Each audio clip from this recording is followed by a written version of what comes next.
Welcome to this pituitary research. Here we will be discussing about the different kinds of projects which are going on the pituitary research, their outcomes and their significance. This project has been mentored by Professor Sanjeeva Srivastava, myself Arghya Banerjee, and I am a senior PhD student working on this pituitary tumor.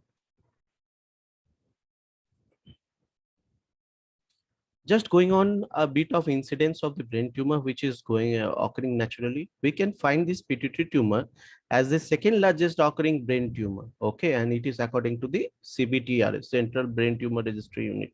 So it is the second most frequent occurring brain tumor. So it is of higher importance. Now in this pituitary tumor also, we can find there are varieties of intratumors such as acromegaly, Cushing, prolactinomas, and non-functional adenomas. The different classification of the pituitary tumors that you can do by that you can read, but no proteomics work. Like what I can say that there is a discrepancy in the classification system also of the pituitary tumors according to the WHO, which you will know later. And what we are aiming, so basically, now let's move on to the next slide. This kind of tumors are diagnosed basically with the help of imaging techniques such as CT scan and MRI, and blood and urine. The hormones or the traces of the hormones which are present in blood and urine can be easily detected, or through the visual impairment, or through the symptoms such as visual impairment, blood pressure, excess urination, large hand and feet. These are the symptoms of pituitary tumor. Now, as I told earlier, the WHO have some discrepancies in their classification where they have not included these imaging techniques. Okay, so there will be a different size of the tumors. Okay, this tumor, like this pituitary gland, will eventually enlarge in the size. There will be different sizes of the tumor, different secretion of the tumor, and in our work we want to relate it with the help of proteomics. Whether with the help of proteomics we can find something very much significant which can be correlated with the findings of the WHO, or for prognostic value which can be done. So this is a general workflow what we follow. We collect the fresh tissue sample. The day when it is collected with the fresh tissue sample, the same day it is sliced. The proteins are prepared. By now you are familiar with the lectures how the protein lysis and the sample preparation work. The day it was lysed, the same day it was quantified, and the samples were prepared for mass spectrometry analysis, where we get this kind of mass spectrometry graph. Okay, so we can get this kind of mass spectrometry graphs.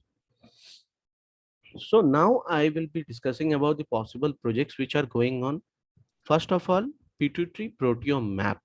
So we have procured the normal anterior lobe samples and the normal posterior lobe samples.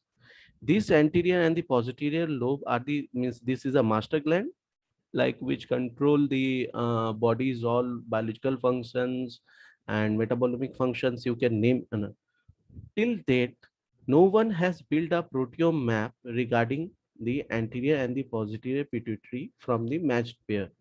So this kind of building a pituitary proteome map will be helpful for the pituitary research, and we will be basically looking into the missing proteins, the dark proteome, the UP proteins, and the proteins related to the biological function and human locomotion and balance. Now we have three kinds of tumors which we have collected in our lab. Okay, so those are non-functional adenoma or pituitary adenoma, the Cushing's, and the acromegaly.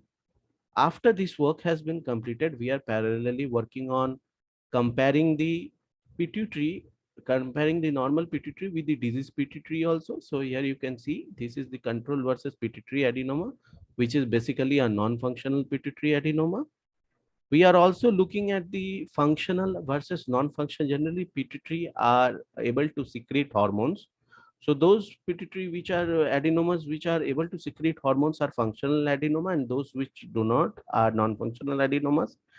So how the secretory behavior of the tumors are different from those of the normal controls, we want to correlate with with our proteomic findings, whether we are getting something significant. And yes, of course, we will be looking at the biological function and the human location.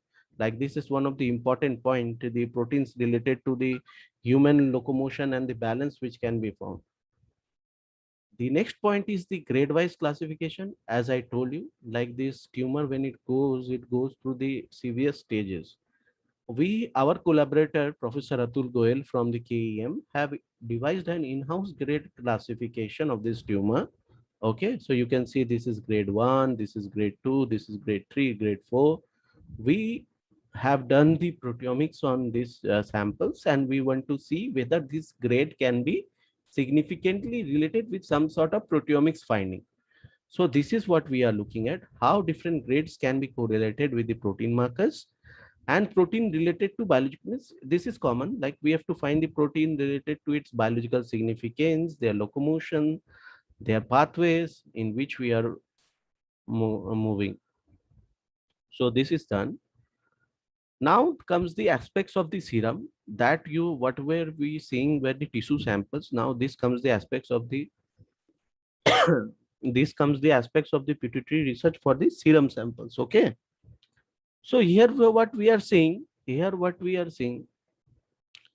have performed a protein microarray experiment on the pituitary patient serum samples. We have got the intratumor types such as acromegaly, Cushing's. We have the non-functional adenoma also, and we have the normal controls. We want to compare those normal controls with those of the intratumor and to find if there is certain autoantibodies detected which are significant to a tumor type, particular tumor type. So this is the ongoing research on the autoantibody detection. Recently, one more experiment have been performed. Here we have extracted the metabolites from the serum samples, and we are analyzing the same with the help of FTIR. The same samples are being analyzed in the mass spec. Now we want to compare and see if some sort of metabolomic findings are there that can be correlated with the FTR finding. Okay, so this can be one of the most significant research. So this is all from my side. Like I will be hoping you all to see in this project. And thanks everyone. Thank you for hearing me.